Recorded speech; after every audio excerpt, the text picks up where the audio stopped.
यदि यूपीपीसीएल का हम एग्जाम दे रहे हैं तो उसमें हम ज्योग्राफी का ज़्यादा ध्यान रखते हैं। उसमें हमसे 4-5 नंबर, जैसे 20 नंबर का भी पूछ रहा है तो उसमें 4 नंबर 5 नंबर तक वो ज्योग्राफी का। पढ़ाई में कमज़ोर भी हैं, ये है कि पढ़ाई छोड़िएगा मत। ये है कि यदि टाइम लग भी रहा है, लेकिन ये देखिएगा कि आप पेपर दे रहे हैं तो आप एक बार देख लीजिए कि इसमें इतना नंबर आ रहा है, इसमें इतना नंबर, इंप्रूवमेंट होनी चाहिए। यदि इंप्रूवमेंट नहीं हो रहा है तो फिर दिक्कत की बात है। यदि इंप्रूवमेंट 5 नंबर का भी हो रहा है, 10 नंबर का भी हो रहा है तो आप लगे रहिए, और ये है कि पैशन बनाए रखिए। अब ऐसे जैसा इस समय चल रहा है, आप अपना मतलब धैर्य बनाकर पेपर देते रहिए।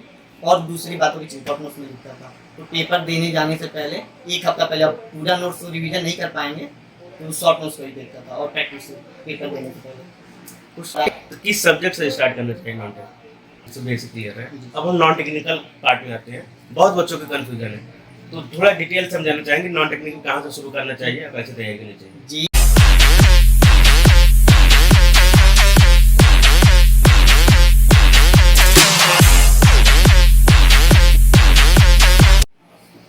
हाय guys, welcome to my YouTube channel engineer Gupta official YouTube channel पे आपका स्वागत है। जैसा कि आपको पता है, इसमें यूपीपीसीएल जेई सेलेक्टेड कैंडिडेट की इंटरव्यू सीरीज चल रही थी, तो उसी सीरीज में आज हमारे साथ इंजीनियर चंदन गुप्ता जी मौजूद हैं। तो बहुत बहुत बधाई हो सर आपको, थैंक यू सर। आपका सिलेक्शन हो चुका है। बहुत सारी बातें जानेंगे, लास्ट तक वीडियो देखिएगा। बहुत इंटरेस्टिंग इनकी कहानी भी है, तो कुछ आपको सीखने को मिल जाएगा। वो कमेंट करके बता दीजिएगा आज आपने क्या सीखा। तो सबसे पहले हम आपका जानना चाहेंगे बेसिकली आप हैं कहाँ से और आपने पढ़ाई कहाँ से की? मेरा नाम चंदन गुप्ता है, मैं बलिया जिला का रहने वाला हूँ। मैं मतलब हाई स्कूल में अपने बलिया जिला से नागार्जुन सरस्वती विद्यानगर स्कूल से, और डिप्लोमा 2019 गवर्नमेंट पॉलिटेक्निक मुरादाबाद से किया हूँ। ठीक है, फिर जब मैं कॉलेज में था तो हमारे जो सीनियर थे उन्हीं से मतलब जेई के लिए पता चला तैयारी करने के लिए। चलिए, तो इनके दो और बैचमेट जो हैं जिनका इसके पहले इंटरव्यू आ चुका है, आपने देखा होगा। तो जितेंद्र जी का इंटरव्यू आया था, वो भी इनके बैचमेट थे। इनका जो लास्ट में क्वेश्चन मैंने पूछा था, तो सब वही ग्रुप के लड़के हैं, सबका सिलेक्शन हो चुका है। तो सारी चीज़ें आप ध्यान दीजिएगा। तो आपने तैयारी कब स्टार्ट की और कहाँ से स्टार्ट की है? सर, जब मैं कॉलेज में था तब यहाँ हिमांशु सर का सेमिनार हुआ था, तब वहाँ से पता चला कि इलाहाबाद में इंजीनियर्स की नई ब्रांच खुली हुई है। और उससे पहले एक इंद्रेश सर थे जो मतलब कांटेक्ट में रहते थे उनसे, तो वही उन्होंने सजेशन दिया कि इलाहाबाद में बहुत सारी कोचिंग है, लेकिन एक बार द इंजीनियर्स में जाके तुम मतलब सब कोचिंग में डेमो ले लो, फिर उसके बाद जाके कोचिंग में देखना मतलब कौन सा परफेक्ट है।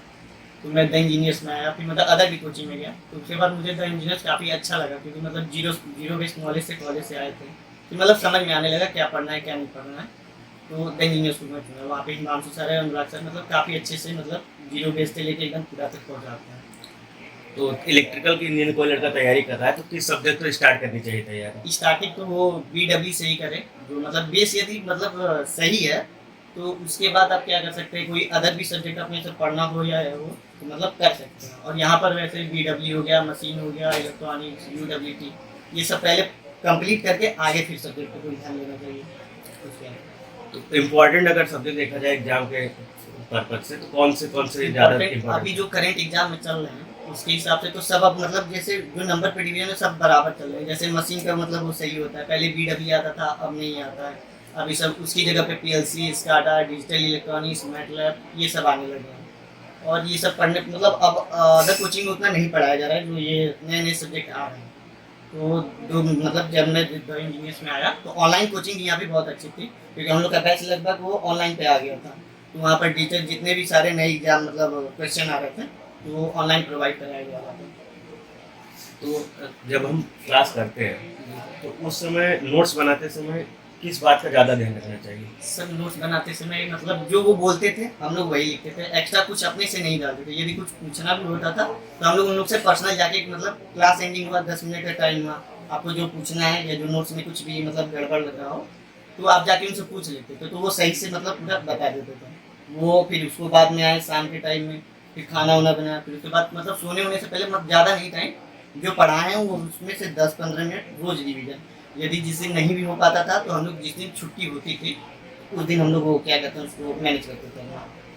तो डेली शेड्यूल एक बार जाना चाहेंगे, सुबह से लेकर शाम तक कोचिंग का शेड्यूल टाइम क्या जैसे है? कोचिंग का यहाँ पे टाइमिंग है, पहले 3 घंटे हुआ, फिर मतलब हमेशा पढ़ता था 3 घंटा, फिर 4 घंटा, फिर मतलब पहले अब हम लोग जब आगे 3-4 महीने तो फिर 7 घंटे हो गया। सुबह से आते थे 7 बजे से, फिर यहाँ पर 2 बजे छूटते थे, तो अपना लंच लेके जाते थे वहाँ पर। फिर आए, फिर क्या कहता है 1 घंटे मतलब जो आराम होना हुआ वो, फिर 3 घंटे 4 बजे से बैठते थे, तो 7 बजे तक वो बैठते थे, फिर 9 बजे तक खाना होता था, फिर 9 से 12, 1, 2 जितना भी बच जाता था उतना अपना पढ़ाई करते, मतलब दिन में 7-8 घंटा एकदम आराम से नॉर्मल वो निकाल लेते थे हम लोग। तो रिवीजन कब करते थे आप? डिवीजन वही जब सोने से पहले जो टाइम होता था वही 15 मिनट, मतलब जितना आज पढ़ाया गया तो 15 मिनट 20 मिनट पहले बस उसको रिवीजन कर लेते थे। और जो यदि कंफ्यूजन होता था आज की क्लास में तो अगली क्लास में जाके हम लोग उससे पूछ लेते थे सबसे। तो एक होता है पार्ट टेक्निकल का आपने बता दिया कि VEE से शुरू करना चाहिए पढ़ाई, जिससे बेसिक क्लियर है। अब हम नॉन टेक्निकल पार्ट में आते हैं, बहुत बच्चों के कन्फ्यूजन है, तो थोड़ा डिटेल समझाना चाहेंगे नॉन टेक्निकल कहाँ से शुरू करना चाहिए, कैसे तैयारी करनी चाहिए? जेई में मतलब क्या कहते हैं टेक्निकल के साथ साथ जितना वो महत्वपूर्ण है, नॉन टेक का भी मतलब बहुत हाथ रहता है उसमें। नॉन टेक यदि आप कवर नहीं कर पा रहे हैं तब यही है 4 नंबर से छूट गया, 5 नंबर से छूट गया, या अगली बार मतलब ऐसे ही बस बीबी में गए फिर उसके बाद सिलेक्शन नहीं में, ऐसे टाइप का होता है। यहाँ पर जैसे हम लोग आए थे तो मेरा नॉन टेक जैसे डिप्लोमा किए थे तो नॉन टेक की कोई जानकारी थी नहीं, तो यहाँ पर कोचिंग में आए तो फिर यहाँ पर कोचिंग में मतलब दिवाकर से है तो उन्हीं से मतलब मुलाकात हुई। तो वो मतलब क्या कहते हैं जैसे जेई मतलब जितना जेई के लिए चाहिए उतना उससे अधिक ही पर्याप्त मतलब मिलता है। मतलब उसी मतलब नोट से मैंने जैसे मैंने पेपर दिया था उसमें 90% गाइड बस उस वही नोट्स पढ़ा बस, और कुछ ज़्यादा नहीं, और वही नोट जो भी मिलता था उससे 90% गाइड मतलब अच्छे खासे नंबर आ जाते थे उसमें। मैंने अगर भी नॉन टेक का एग्जाम देता था तो मतलब हो जाता था। तो किस सब्जेक्ट से स्टार्ट करना चाहिए नॉन टेक? नॉन टेक मतलब जेई में अभी आजकल जैसे हिस्ट्री में होता है तो क्या कहते हैं मॉडर्न हिस्ट्री ज़्यादा पूछते हैं, और पहले अब एंशिएंट का छूट गया, अब ज़्यादातर नए में इकोनॉमिक्स का सवाल देखने को मिलता है। जरूर इकोनॉमिक्स का पहले नहीं पूछता था, अब देते हैं तो 2 या 3 एग्जाम क्या कहते हैं इकोनॉमिक्स का भी मिल जाता है, पॉलिटी का। और यदि यूपी पिछल का हम एग्जाम दे रहे हैं तो उसमें हम ज्योग्राफी का ज़्यादा ध्यान रखते हैं, उसमें हमेशा 4-5 नंबर जैसे 20 नंबर का भी पूछ रहा है तो उसमें 4 नंबर 5 नंबर तक वो ज्योग्राफी का आराम से मतलब कहीं भी टच हो जाता था, उसमें इन्वायरमेंटल वो सब आ जाता था। तो नॉन टेक के लिए भी यहाँ पर बहुत सही है वहाँ पे। करंट अफेयर्स भी आता है नॉन टेक में? करेंट अफेयर्स का क्या कहते हैं जैसे हम लोग डेली का जैसे यूट्यूब पे आप तो मतलब है कि सब कहीं से भी देख सकते हैं या कोई पत्रिका भी देख सकते हैं, तो 10 मिनट का वो वीडियो हो गया और यहाँ पर मतलब ये जैसे हफ्ते में एक बार वो करंट का जैसे इंपॉर्टेंट क्वेश्चन हो गया या पेपर देने जा रहे हैं वो पेपर से पहले जैसे 1-2 घंटे की क्लास ले ली जाती है, 100-200 क्वेश्चन या 500 तक उसको प्रोवाइड कर दिया जाता है जैसे DPP में करिए वीडियो बना के। करंट अफेयर कौन से चैनल से आप लोग फॉलो करते हैं? करेंट सर क्या कहते हैं एक जीके स्टडी करके आता है और फिर क्या कहते हैं उत्कर्ष चैनल है, ये कुमार गौरव सर काफ़ी मतलब फेमस है, करेंट अफेयर्स उनके हिसाब से चलता है। अगर हम टेक की बात करते हैं, टेक में प्रैक्टिस आप करते थे, तो वो प्रैक्टिस कहाँ से आपने की, कौन सी बुक यूज़ की है? पहले प्रैक्टिस से तो कोचिंग से ही प्रोवाइड हुआ, जैसे DPP मिलता था जो जैसे आज सब्जेक्ट जो पूरा हुआ तो उसको मतलब जैसे एक टॉपिक कंप्लीट हो गया पूरी तरह से तो उसके बाद मतलब कोचिंग वाले प्रोवाइड करा देते थे कि मतलब हाँ 100 क्वेश्चन करके आना, यदि फंसता था तो फिर उसके बाद टीचर थे वहाँ पे। फिर उसके बाद क्या कहते हैं ऑनलाइन टेस्ट सीरीज का भी मैंने किया। फिर यूथ में भी एक आता है जैसे जैसे जेई के लिए सबसे अच्छा मैं मतलब मानूँ तो क्या कहते हैं यूथ ही है, मतलब ऑल इंडिया ओवर के जितने भी जेई के एग्जाम है उसमें मतलब एक जगह आपका कॉन्टेक्ट एकदम मिल जाएगा उस पर, वो भी सोल्यूशन सही है, वो भी डाटा भी करेक्ट है।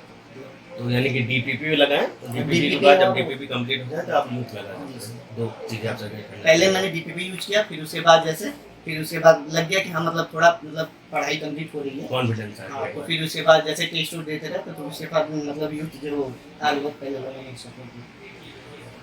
एग्जाम कौन कौन सा दिया है अपनी तैयारी के दौरान? एग्जाम मैंने स्टार्टिंग में आते आते पहले SSC जेई दिया, फिर उसके बाद उस पर मतलब स्टार्टिंग में थे तो कुछ ज़्यादा तैयारी हुआ नहीं था तो काफ़ी अच्छा परफॉर्मेंस नहीं था तो भी लेकिन दे रहे थे। SSC जेई दिया, UP PCL, फिर उसके बाद NHPC, फिर LMRC जब दिए थे तो उसमें क्या कहते हैं क्वालिफाई हुआ था, साइको भी क्वालिफाई हुआ, अभी वेटिंग लिस्ट में है। तो फिर उसके बाद UP PCL जैसे UP PCL मैं 3 बार दे चुका हूँ, तो पहले बार में कोई अच्छा खास परफॉर्मेंस नहीं था, दूसरी बार में मतलब काफ़ी अच्छा था कि मतलब पहुँचने वाले थे ऐसा लग रहा है, तो 130-136 के पास पहुँच गया था। तो उसी एग्जाम में मतलब मेरे 2-3 टेस्ट हुए थे तो उनसे मोटिवेशन प्राप्त हो कि जैसे हमारे साथ कई लड़का है वो हो सकता है तो फिर हम लोग क्यों नहीं, तो उन्हीं के साथ देख देख के फिर मतलब पढ़ाई नहीं छोड़ी। 3 साल हो गया, कोविड भी था तो जैसे हम लोग इलाहाबाद भी जैसे हम लोग दोस्त थे इलाहाबाद भी छोड़ चुके थे तो घर से भी तैयारी चलती थी वहाँ पे। तो नॉन टेक में अगर हम पूछना चाहें रिवीजन कैसे किया आपने? सर नॉन टेक का भी सर उसमें भी हम क्या कहते हैं जैसे कुछ था वो शॉर्ट नोट्स निकाल लेते थे, जैसे अपना बनाना हो, जैसे हमको यदि कांग्रेस एजुकेशन या ऐसा कुछ होता था तो हम लोग एक पेज पे लिखकर अपने जहाँ पढ़ते थे उसके सामने क्या कहते हैं कुछ मतलब रख देते थे कि मतलब 24 घंटे यदि पढ़ने बैठ रहे हैं तो उस पर एक बार नजर चाहिए तो इसका से मतलब रिवीजन हो जाता था। ये तो आपने नॉन टेक बताया, टेक्निकल में भी शॉर्ट नोट्स वगैरह आपने कुछ सुना है? टेक्निकल का मैंने क्या कहता है, हर सब्जेक्ट का जैसे जैसे आज सब्जेक्ट खत्म हुए, मतलब पहले नहीं बनाते, जब सब्जेक्ट खत्म हो जाता था तो मैं क्या कहते हैं, एक बार पहले 5-6 बार तो पहले रिवीजन कर लिए, ठीक है, उस नॉन टेक का।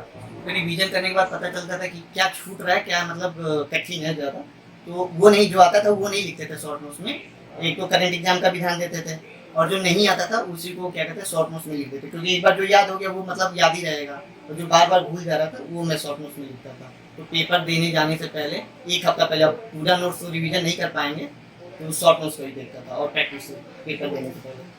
कुछ लड़कों को तैयारी से डर लगता है, आपको भी थोड़ा डिमोटिवेशन का भी हुआ होगा, हाँ सर। तो उसको आपने कैसे स्टैंड अप हुआ दोबारा? जैसे डिमोटिवेशन मतलब जैसे इतने एग्जाम के तो मतलब होता नहीं था, तो पर भी होता था कि अब होता है, मतलब क्या कहते हैं, अब चलते हैं कहीं और चलते हैं, मतलब यहाँ पे कुछ होने वाला है नहीं। तो तक मेरे दोस्त हैं, मतलब ज़्यादातर मैं मोटिवेट अपने दोस्तों से ही हुआ हूँ, कि वो लोग हमेशा रोक देते हैं कि रहने दो, अभी कितना टाइम हुआ है, 1 साल हुआ है, 2 साल, यहाँ पे 5-5 साल के मतलब हैं यहाँ पे लड़के, तुम भी देख लो, ट्राई कर लो। मैं उनको वही मतलब फॉलो करता था, तो इनके हिसाब से वो लोग रुके थे। यदि जो कन्फ्यूजन होता था तो हम लोग ग्रुप स्टडी भी करते थे। यदि मतलब जिस दिन डीमोटिवेशन होता भी था तो मैं किसी एक अच्छे दोस्त को फ़ोन लगा लेता था, 10-15 मिनट बात कर लिया, वो अच्छा मतलब ऐसे जो अच्छे एडवाइस देते हैं, और मेरे पार्टनर भी काफ़ी अच्छे थे, तो हमेशा मोटिवेशन मतलब ऐसे लोगों के संगत में था जो हमेशा मुझे मोटिवेट करते हैं। ये नहीं कि ठीक है नहीं हो रहा है, चलो कोई बात नहीं, चलते हैं। वो हमेशा मतलब मोटिवेट करते थे कि आज चलो अभी नहीं हुआ तो कल से ही होगा। पढ़ाई में आपका फैमिली रोल क्या रहा है, कितना सहयोग मिला आपको? पढ़ाई में सर फैमिली सपोर्ट भी मतलब पूरा मिला। पापा थे, क्या कहते हैं, पिताजी जो हैं वो जैसे बिजनेसमैन हैं, ठीक है, तो जैसे मैं घर के बाहर ही हमेशा लगातार रहता हूँ, तो बात वो है कि वो बोलते हैं कि तुम पढ़ाई पर अपना ध्यान दो, जैसे घर का होगा तो घर की चिंता उनका मत करो। तो फैमिली सपोर्ट था, और क्या कहते हैं, फैमिली में जैसे मामा लोग हैं, मामा का भी सपोर्ट था, मतलब फैमिली में पूरा सपोर्ट था, नाना नानी मामा मामी उन सब का सपोर्ट था। तो पहली बार जब आपको पता चल गया कि आप जेई बन चुके हैं, तो किसको सबसे पहले आपने बताया? तो सबसे पहले कि क्या कहते हैं, पहले तो मैंने पूरा रीचेक कर लिया कि पहले 5-6 बार मिला लें कि कहीं हम मेरा है, तब जाके किसी को फ़ोन करूँ कि हाँ भाई मेरा हो गया है। तो पहले मेरा एक दोस्त है आशीष यादव, वो क्या कहते हैं, मैं पेपर दे के आ रहा था, नॉन-टेक का कोई था, तो वो फ़ोन किया, भाई आ गया, क्योंकि रिजल्ट इतना मतलब बहुत जल्दी आ गया था, 5 दिन बाद ही रिजल्ट आ गया था, तो मुझे लगा मजाक कर रहा है, तो उसने रोल नंबर पहले ही मिला के रखा हुआ था। मैं चेक किया, फिर पहले 5-6 बार मिलाया, फिर उसके बाद शाम को पहले घूमने गए, फिर उसके बाद मम्मी को फ़ोन लगाया, माताजी को, फिर उनको बताया।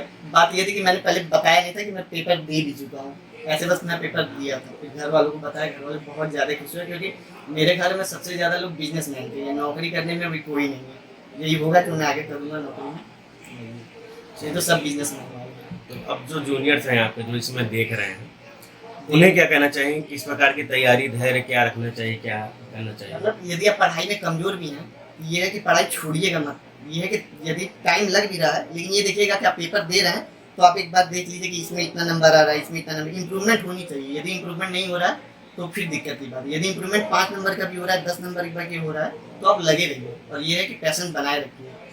अब ऐसे जैसा इस समय चल रहा है, आप अपना मतलब धैर्य बनाकर पेपर देते रहिए, और दूसरी बातों की चिंता मत करिए। और एक सर्कल दोस्तों का अच्छा बना रखिए, क्योंकि लगातार जो अभी 3 इंटरव्यू हुए हैं, जो आप देखे होंगे पिछले 2 इंटरव्यू, ये सभी दोस्तों का ही सर्कल था, और काफ़ी अच्छा इन्होंने रिस्पॉन्स दिया। 5 दोस्तों में 4 लोग सेलेक्ट हो चुके हैं, इनके सीनियर सेलेक्ट हो चुके हैं। तो आराम से ये तैयारी करिए, धैर्य बनाए रखिए। तो अगर आप जेई बनना चाहते हैं तो सबसे ज़्यादा आपका जरूरी धैर्य होगा, पेशेंस आपको काम देगा। तो बहुत अच्छा लगा चंदन जी आपके साथ इंटरव्यू करके, और बहुत ही जल्द हम ट्रेनिंग जब आपकी समाप्त हो जाएगी तो ऑनलाइन आपको बुलाया जाएगा, ट्रेनिंग का एक्सपीरियंस भी आपके साथ शेयर करेंगे। थैंक यू हमारे साथ प्लेटफॉर्म शेयर करें।